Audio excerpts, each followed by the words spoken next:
Good evening, everyone. This is your evening news recap, your nightly news podcast on all the news that I come across throughout the day, giving you my take as somebody who aspires to be a politician in the near future.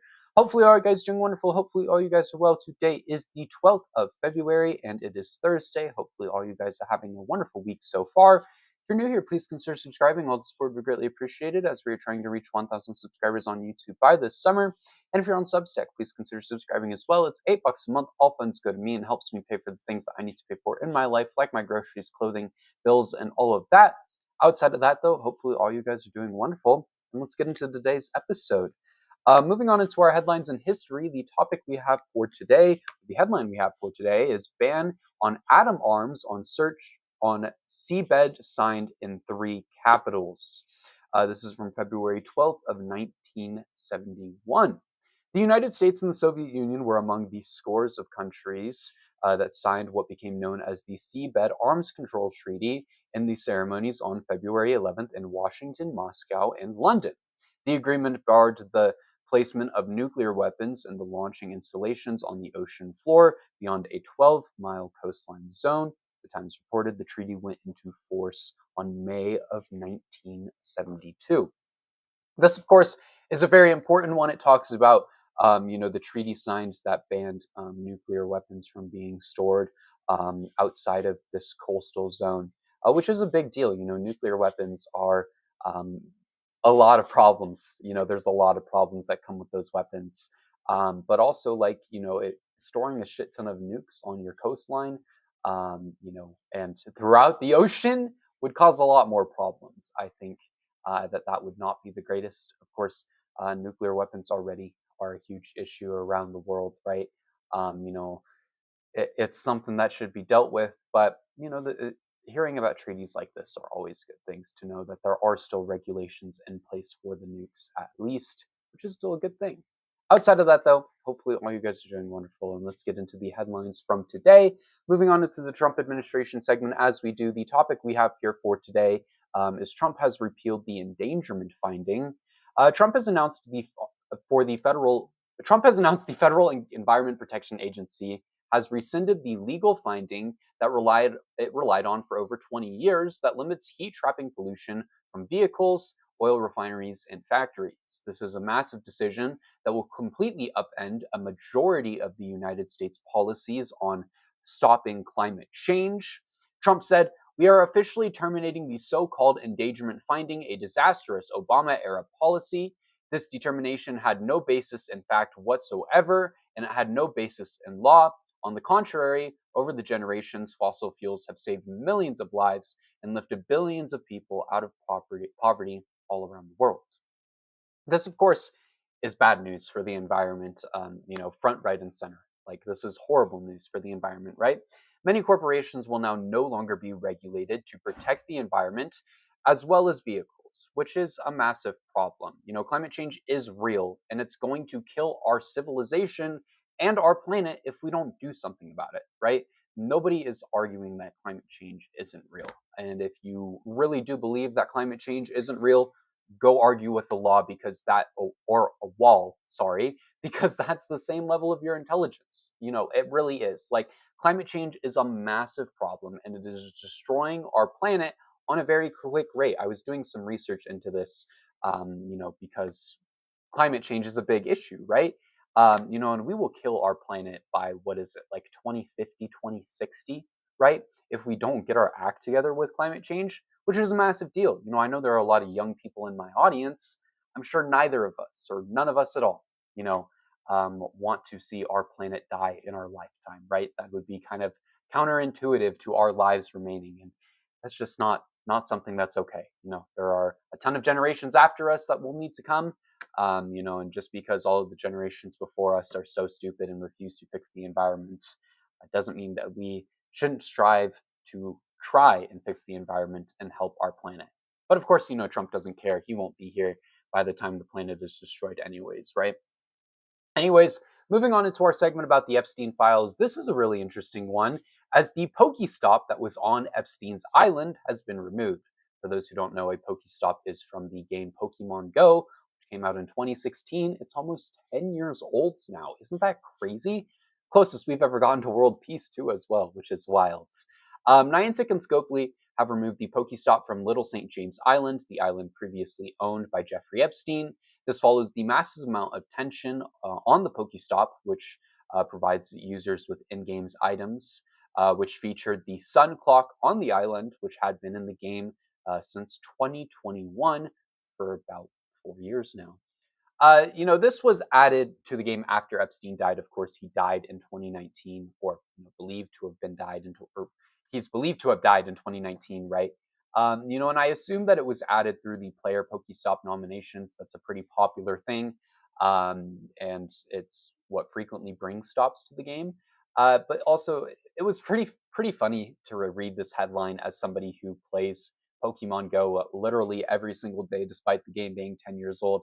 I'm a big fan of Pokemon. I have mentioned this time and time again. One of the only times I take time off from making videos is if I'm sick or if there is a Pokemon Go event, right? Like that is like the only time I've ever taken time off. And Pokemon is a big deal to me personally. It's one of my, fondest enjoyments. I am definitely on the spectrum. I know every single Pokemon. I will say that very proudly. And it is absolutely hilarious to hear that this was on the island. I doubt anything big came out of this. I highly doubt anyone was doing anything wild playing Pokemon Go on Epstein's Island, right? But it is funny, and for those who do play Pokemon Go today, I got a Hundo Plusle today and a shiny Nidoran female. That was pretty lit. Like I said, I play literally every single day. And this little Valentine's event has treated me well so far. Outside of that, moving on into our next topic, the Department of Justice has been caught spying on lawmakers reviewing the Epstein files. The Department of Justice has been caught spying on lawmakers reviewing the Epstein files, according to Representative Jamie Raskin, a top Democrat on the House Judiciary Committee. Raskin asked the Department of Justice Inspector General to investigate the spying on members of Congress. Raskin said that not only had the Department of Justice withheld records from lawmakers, but now Bondi and her team are spying on members of Congress, conducting oversight, and yet another blatant attempt to intrude into the Congress oversight process. This, of course, does not shock me. They've done everything they can so far to protect the people within these files, people like Trump, and they were 100% going to try and do the same here. They want to protect these individuals, right? Which got them caught and in trouble, rightfully so. The Epstein investigation is a big deal. It should not be infiltrated. It should be allowed to play out as it does, because people need to know this information. It's important that they know this information. Do you want to know who was in the Epstein files? I would hope so. I think all of us are interested in knowing why the president has so many mentions in the Epstein files, right? Outside of that, like the Epstein files are a massive deal, and they still have not released all of them. Like, 8 days from now, they will be what, 2 months behind on the Epstein files, which is a big deal, guys. Like, they need to release these files as soon as possible. And it's very clear that they are not being careful with their redactions. They have left a plethora of victims' names unredacted. And it's clear that they are prioritizing people like Trump when it comes to redacting these files, which isn't okay at all. It's something does need to be done about that, without a doubt. Outside of that, moving on into our segment about ICE. ICE has planned to end its surge of operations in Minnesota. Border Czar Tom Homan has announced that ICE will end its enforcement surge in Minnesota. Homan said that Trump approved his request to conclude, adding he intends on staying in Minnesota a little longer to oversee the drawdown and ensure its success. More than 4,000 immigrants have been arrested in Minnesota, and Homan called Operation Metro Surge a great success. But it did lead to the death of 2 American citizens, which is absolutely inexcusable. It's good to hear that they're leaving Minnesota, but kidnapping children, killing citizens, and causing chaos is not a great success. ICE's actions in Minnesota have only further proved the claims that ICE is a terrorist organization being propped up by this government, and it needs to be shut down. They shouldn't be allowed to operate. They shouldn't be allowed to continue to torment communities, because that is what they are doing. 2 citizens died in Minnesota because of the actions of ICE, and it's something that cannot be forgotten. Not to mention, these agents haven't even been prosecuted yet for shooting these citizens, which is even worse. Fuck ICE. They are a terrorist organization, and they need to be removed. I do want to say something for those who have made it this far into the video. Hey, how's it going? Hopefully you're doing well. If you're new here, please consider subscribing, dropping a like, dropping a comment down below. Let me know your thoughts on the news from today.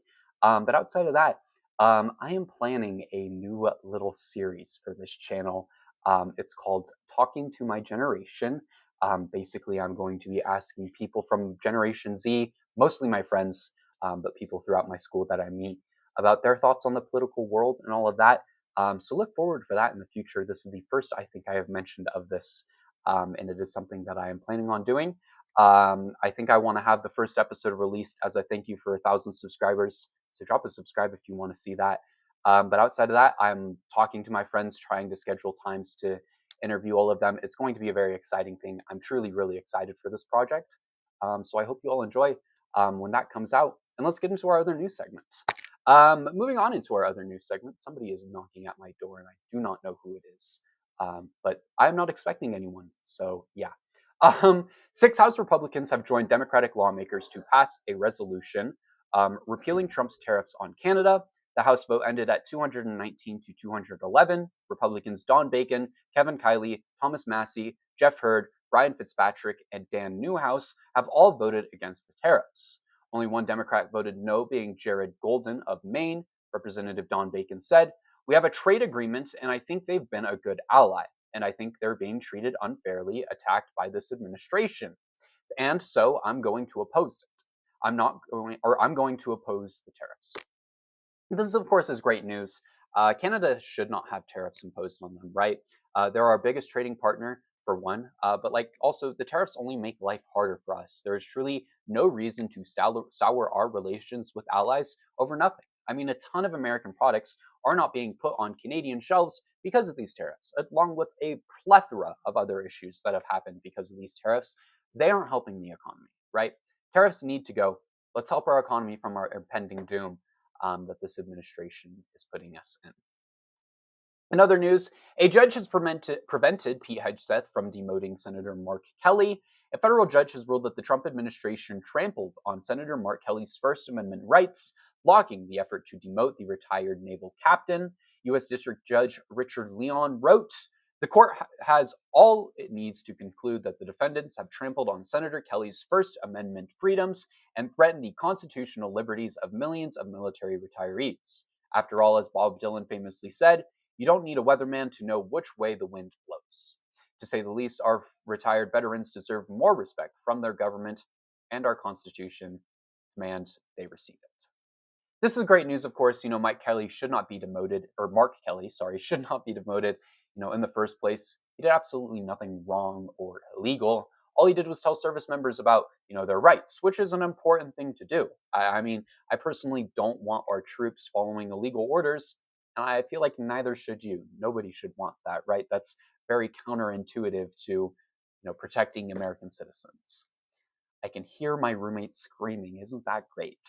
I'm not on great terms with these other people that I, room with on the other side. It's not a great relationship, but they are very loud individuals, and I am not a fan of it. It makes it hard to sleep. Speaking of roommates, I have a roommate. I keep getting a horrendous amount of comments telling me to clean my room. The background behind me is not my space. I live in a college dormitory. I am sorry if you do not like the background around me. There is nothing I can do about that. Complain as much as you want. It is not my space. Nothing I can do about it. My roommate Sammy is a great person. She's great. Love her. She's my goat. And anyone hating on my background, nothing I can do about it, buddy. Not my space. I live in a dorm. This is common sense. I'm sitting at a desk right now. Why would I have another desk behind me? Bizarre to me that people don't make that connection in their head. Anyways, though, let's move into our final topic for tonight. Democrats are refusing to cave on ICE funding. A shutdown is essentially imminent. Another government shutdown is looming after the Senate failed to pass the vote funding the Department of Homeland Security. It is believed the Department of Homeland Security will shut down early Saturday morning. Democrats are calling for ICE and the Department of Homeland Security to get less funding because of the death of 2 U.S. citizens in Minneapolis and are expected to counter the latest offer from the White House. Senate Minority Leader Chuck Schumer said ahead of the vote, "Democrats have been very clear we will not support an extension to the status quo." The vote failed at 52 to 47, needing 60 total votes to pass. Is a shutdown ideal? No, absolutely not. I don't think anyone wants a government shutdown, but ICE cannot and should not be allowed to have the amount of funding it gets. They are getting more funding than most of the world's militaries, and that's absolutely insane. ICE should be shut down and their agents should be prosecuted, especially the agents who have shot and killed two US citizens, right? I really do hope Democrats do not cave with this, like we saw them with the last shutdown. And if they have a spine for once, please, that would be great. But with Chuck Schumer at the helm and with all the other status quo Democrats at the helm, anything can happen at this point, and I would not be shocked at all to see them cave eventually. With that being said, though, thank you all so much for watching today's episode. I hope you all enjoyed. It has definitely been a very interesting day in the news world, that is for sure. If you're new here, though, please consider subscribing. All the support would be greatly appreciated as we are trying to reach 1,000 subscribers on YouTube by this summer. We're 20 away from 900, guys. Drop a subscribe if you're new. That would be super dope. And if you're on Substack, please consider subscribing as well. It's $8 a month. All funds go to me. Helps me pay for the things that I need to pay for in my life, like my groceries, clothing, and all of that. I want to thank our subscribers on Substack of Sean, Zone, and Nan. Thank you for being a subscriber. It truly does mean the world to me. Outside of that, though, thank you all for watching today's episode, and I will see you all in tomorrow's.